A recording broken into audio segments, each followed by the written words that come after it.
It's not always fun and games for first responders. 05 Central, you show me in pursuit. But sometimes it is. Oh my God, he's not wearing pants again. Sometimes it's dangerous. Flipping around, look out, look out, look out. Sometimes it's not. Antler Boulevard for a snake in a house. And sometimes it's just plain stupid. Chihuahua in his lap on a lawnmower. This is the stupid side of first response. Dispatch, do I really have to go to that? This is Code 0.5. Come in 0.5. Hey guys, it's Jason again with my co-host Rich at Victory Brand Studios, and today we've got our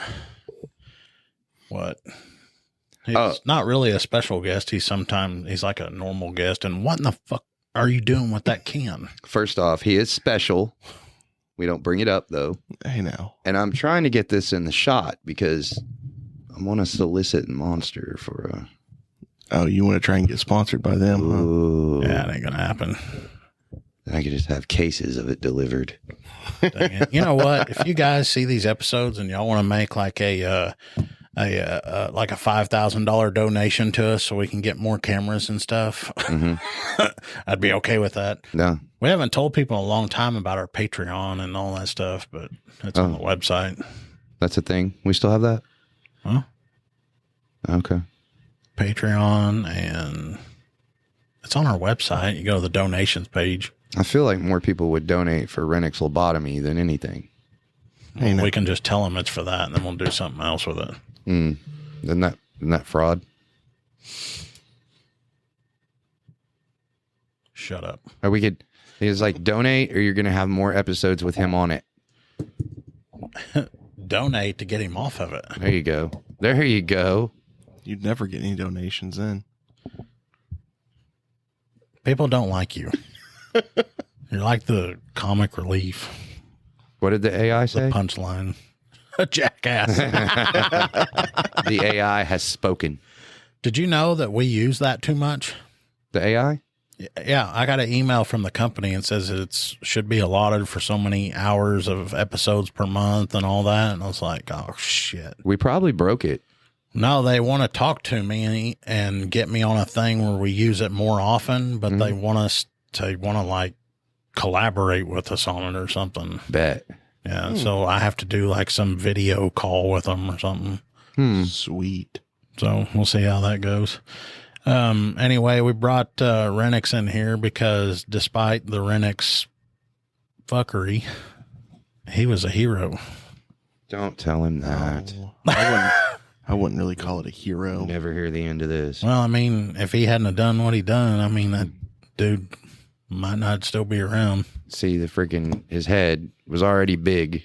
And then y'all's call volume would drop tremendously. And we need to freaking pan out so we can.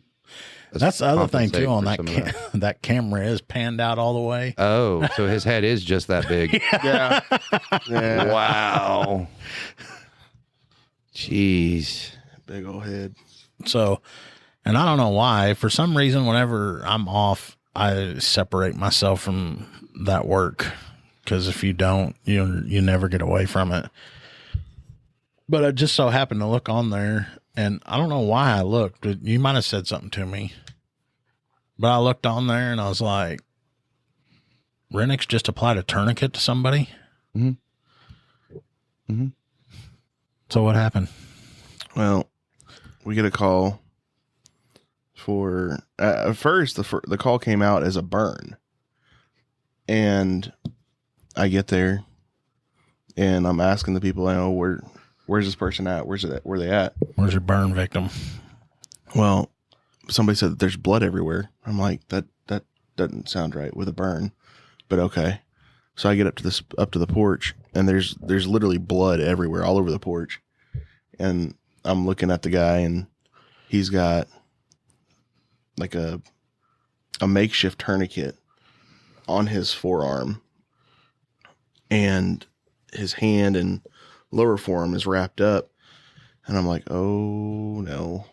So I start talking to him, and he told me that, he just got mad. So I was like, okay. well, I'm going to put a tourniquet on you just because I don't know where it's at or what you've hit. So I went ahead, I put the tourniquet on his arm, and I told him, I was like, whatever you do, do not remove the tourniquet that you put on your arm. Yeah. And so I slowly pulled the makeshift, I guess, the bandage or whatever you call it. What did he use for a bandage? It was like a hoodie. Oh, And it's kind of one of those whatever you could grab things at the time. So I slowly pulled it off, and there was like this deep, deep gash in his wrist. I was like, okay. So I told him, I was like, look, put pressure back on here and just hold it there. I'm going to go run to my unit, and I'm going to get gauze. I'm going to get some stuff to help with this. yeah. So I run back to my unit, get the gauze, go back, and I apply it to his arm, and I'm holding it there. And I'd say I was holding it for about 10, 15 minutes before the next available emergency vehicle rolls up. They get more gauze. It's not a 62. I said emergency Next vehicle. emergency vehicle. Is that what we're calling them now? The fire truck. Shut up and let him tell a story. Can you But send me the they next get- emergency vehicle? They get more gauze, and they get a wrap to put on it. And so I'm sitting there, I'm still holding it. And by the time he finishes putting the wrap on, that's when the ambulance shows up. And they don't ask really any questions. They just throw him in the bus and just take off with him. I'm like, oh, Yeet. Yeah. okay. Gone. So, but apparently he survived. What did he do? I guess he punched a window and broke it, and it sliced open his wrist. See, when I was a kid, I was doing laundry, and there was a fly flying around in our laundry room. Mm-hmm. And on our laundry room, there was windows all the way around it. Old single pane glass. Oh. You know how you see in movies where those guys will, yeah, and they'll punch through a window or whatever, and they don't get cut up or nothing because the glass just flies off here. It's sugar glass. Yeah, shit ain't true. No. Because this fly had me so pissed off that I looked at it and I'm like, God dang it. So I just went whop, trying to kill it. And yeah, that shit'll cut you up. Yeah. That'll get you. Yeah, in the movies they use what's called sugar glass. They Yeah. Take Well, when I was a flavor. kid, I didn't know that yeah. because I can't remember which hand it was. Well, where the hell did it go? I got a scar somewhere on me where I did it. No. Yeah, that shit's stupid. I was outside one time messing around, like trying to build a fort, and it had rained. This was last week. Yeah. Building a fort. Building a fort. But I just gathered up what I could find, like lumber wise, and it had rained, and my dumb ass slipped, and when I fell forward, and when I did, I came up, and I had a 2x4 with a nail through it, like through my hand, like nail up here, 2x4 stuck to my hand, and I was like, okay, so here I am walking down the street. Nailed a 2x4 to them. Nailed it to my hand, and like, everybody was like, hey, what's going on? Like they weren't tripping. There was, some 10-year-old kid with a 2x4 and a nail stuck through his hand. Like back in the day, people just didn't get excited about nothing. They were like, that's your own dumbass fault. Yeah. That's what you get. I was like, yeah. But that one was weird because I remember when they pulled it, like, because it had to be, pulled from this side. But over here, it was like all foamy. It like foamed up. It was cool. It was interesting. We'll have more coming up on Code 0.5. If you're looking for a political podcast that goes beyond the headlines, check out the Beltway Briefing. I'm Howard Schweitzer, CEO of Cozen O'Connor Public Strategies. Every week on the Beltway Briefing, our team of former Republican and Democratic presidential appointees, Capitol Hill veterans, and political advocates shares behind-the-scenes perspective that cuts through the noise. If you want the inside scoop, subscribe now to the Beltway Briefing here or wherever you get your podcasts. Talking about how people don't get excited, or back then they didn't get excited. Mhm. I read this article here recently where this mama is pissed off because her little boy wouldn't do something in school that he was told to do or something. Mm-hmm. So the teacher, who was a coach, made him do a wall sit for like 10 minutes because he wouldn't do what he was told. Yeah. And mama is all, you know, coming unglued and wants this guy fired and all this stuff. And it's like, bullshit. Yeah. Your kid do what he's told and that don't happen. Yeah. Mm-hmm. Oh, I just thought of one. There was a wreck outside of town, and I was off. Like we were talking about, I think, on another episode where people just call. Yeah. So these people are blowing my phone up talking about this wreck. And I finally look down and answer it, and they're like, there's a wreck, you know, 2 people, blah, blah, blah. So I like haul out there. Well, one of them, the car's like upside down, and one of them's stuck in there.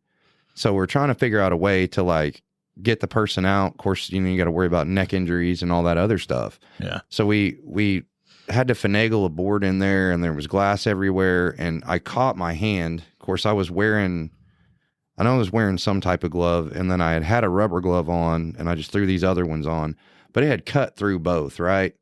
And I thought I felt it, you know, like just a little sting. Yeah. And then the glove slowly started to become warmer. And like, we got her pulled out and stuff. And I remember like squeezing the board. And when I squeezed the board to try to help get her out of the car, it like all came pouring out. And I was like, oh, this is going to suck. This is bad. And yeah, I didn't take the glove off until I got to the emergency room. I ended up having to get like 5 stitches because it slit my knuckle open right there. Ooh. And look at my veiny ass. Like, it's like right there by like where this heavy ass vein is. Yeah. So I was lucky. But yeah, it just started getting warm. And then I remember squeezing and it went.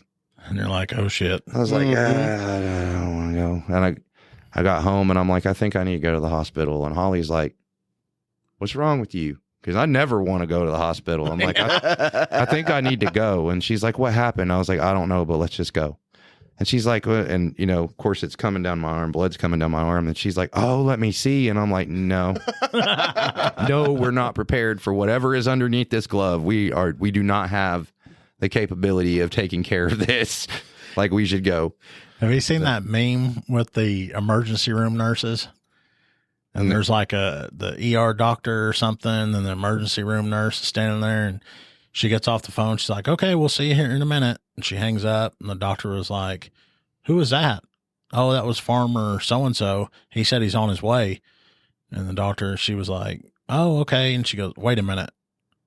Did his wife tell him to call, or did she call? And she goes, no, that was just Farmer so-and-so, and said that he's on his way in here.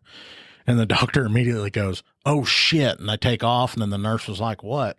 And then she's like, oh crap. And then takes off. Mm-hmm. And I was like, yeah, that's how it is. Cause those guys will never go to the doctor. But if a guy finally says, hey, I'm going to the emergency room, you know, some shit happened. Oh yeah. Yeah. I was sick. Well, I'm sure y'all could tell in the last episodes we'd done, I was sick. So Holly kept trying to make me an appointment and I wouldn't go. And she's like, she kept telling me I had like some Ebola or some whatever the new Zika virus is that's out now, and was trying to get me to go down there. I never would go. But speaking of, we have a group of listeners. The ladies at Central Oklahoma Family Medical Center, the lab staff. Oh, really? Yeah, they're listeners. So you give them a shout out. I'm sorry. No. They think we're funny. Oh, well, if they ever have something funny in their career and they want to get on the show, come on. Oh, dude. Yeah, if we did like a spinoff day or something. Oh, yeah. Let them talk about the stuff they've dealt with. Of course, I don't know if I want to hear about all that because, you know, being a lab rat, Holly's messing with like fluids and, you know, like poo samples. I'm like, why? Hey, Renniks, look at the camera and wave. They've been looking in the back of your head the whole time. Yeah. You should look that way. Like, yeah, look that don't way. look at us. Kick this way so you can see that and you can talk to us through there. And then you'll have to stare at the back of your head. Kind of a bad spot. Kind of like this? Yeah. Okay. So then you can see us up there. Because we're fancy. We got a monitor. God, we need to. One of these days when we get the the moolah will get us a bigger building. And This is the deal. I think if we help Victory sell enough disposables, yeah. one of these days. This So- is how we're doing every show from now on. The ladies, we could get them in here. Oh yeah. Speaking of, I haven't heard. What is Tasha doing these days? Same old crap. Yelling at you, Yeah. being a tyrant. And as y'all know, I never do anything wrong. So, Well, how's Badge? Renniks, you don't have to look at that the whole time. He's just fixated on the camera. Yeah. Yeah. How's Badge? She's all right. Open the door every now and then, let her run around. And so you guys know, Badge Bunny has a TikTok. And I don't know who the moderator is of her TikTok, but they need to open that up so people can. I've been on the guest list forever, and nobody will ever. I think Approve I joined it about the same time you did. Yeah, nobody will approve my follow. Give me the ability to track what's going on. I don't know which one of the kids did that, so I have to figure out who did it. Yeah, somebody needs to get on that. I bet that'd be a hopping. Literally, see what I did there? Hopping TikTok page. But I got an interesting one for our statutes today. Oh yeah. Yeah. Ooh, I got a stupid criminal. I think I told you about it. Yes. Let's see, where did it go? Oh, you want to do stupid criminal this week? I've got one. This one's just too good to pass up. Alrighty. Is it another Florida man? Yes, it is. Go figure.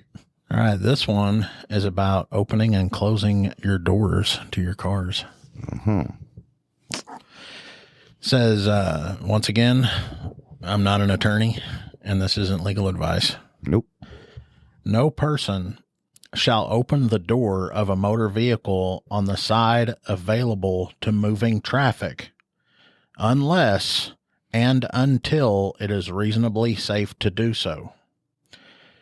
Nor shall any person leave a door open on the side of a vehicle available to moving traffic for a period of time longer than necessary to load or unload passengers. Right.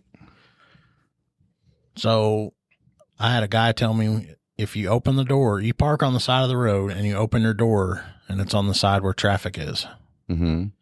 You grab a box out of there and you walk to your front door of your house to take the box in, or your groceries or whatever, and you leave your door open, that is illegal. If you're parked on the side of the road? And that door is to the side of where traffic is. Well, that's just Common goofy sense. anyway. Like, that's that. I don't feel like we even need a statute for that. Like, No, it's Well, could you common imagine, sense. though, if someone's driving down the road and it's open there and they drive by and hit your door? oh yeah, you're getting yeeted. Yeah. Mhm. So, yeah. And it says for no time longer than necessary to load or unload passengers. Mm-hmm. So if you're unloading things other than passengers out of that door, you're wrong.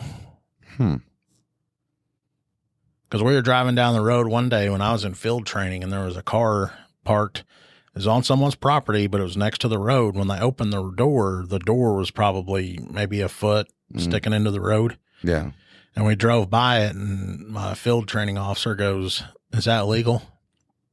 And I was like, "I don't know." And he goes, "You tell me." So that was one of the things we would do daily, is he would ask me questions about statutes, and then you'd have to look them up and reference them. And I looked it up, and I was like, sure enough, that's illegal. You can't do that. That's random. Mm-hmm. Yeah, but I do feel like that would fall more under the common sense area. Yeah, but you know how people are with common sense. Well, that's just like, the side of the road thing. How many times, like you hear your tire be making a weird noise, you got to jump out and check it. And Holly thinks she needs to jump out on the side of the road and come look too. I'm like, no, you're going to get yeeted. Get back in the vehicle. She's like, well, what makes you, how come you can do it and I can't? I'm not wearing hockey pads. I have one here. Hockey pads? No, Oh. not hockey pads. Get rich off on a Batman tangent. Uh-oh. And it's out of my stupid criminal is out of Alabama, and it says Facebook fight, and I can't find it. Uh-oh. Alabama ought to be interesting. Wait, was that the one at the Waffle House? No. What the hell? I had it saved. Maybe I didn't save it. You lost it. Oh, no, here it is. No. I found it. Oh, we're good on time. So, yeah, shut your door. Moral of the story. Yeah, here's our idiot for the week or the day. On January 5th, 2012, Jefferson County Sheriff's Office in Alabama issued an arrest warrant for Dustin McCombs. Why does that name sound familiar?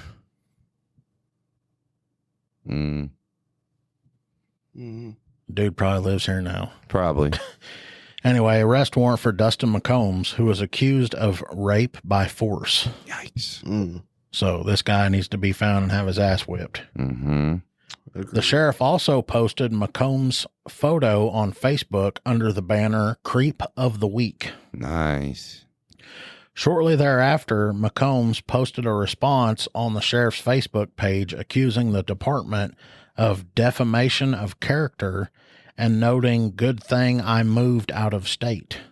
The sheriff, in turn, pointed out that rape charges don't vanish when you cross state borders. McCombs responded with an extensive online tirade that ultimately tipped off the cops to his exact location. Officers then arrested McCombs on February 3rd. Nice. Good. Good. I love it how when you do those, you'll post something that somebody's done or whatever, or I've seen the ones where someone stole some property from a store or whatever and broke in. And then the person that actually did it would comment on there and say something, and it helped them identify who it was. Yeah. You play stupid games, you win stupid prizes. Exactly. So, yeah, that's our idiot of the day or whatever, stupid criminal. I like the creep of the week.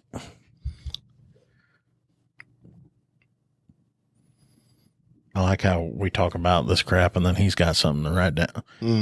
Because he's going to fall in with my guy when we get to that. Oh, he is?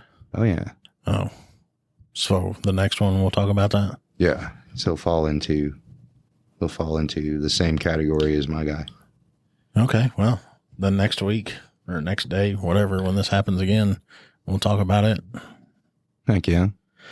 All right. Well, we're going to get off here. Y'all, thanks for listening. Yep. Watching, whatever. Later.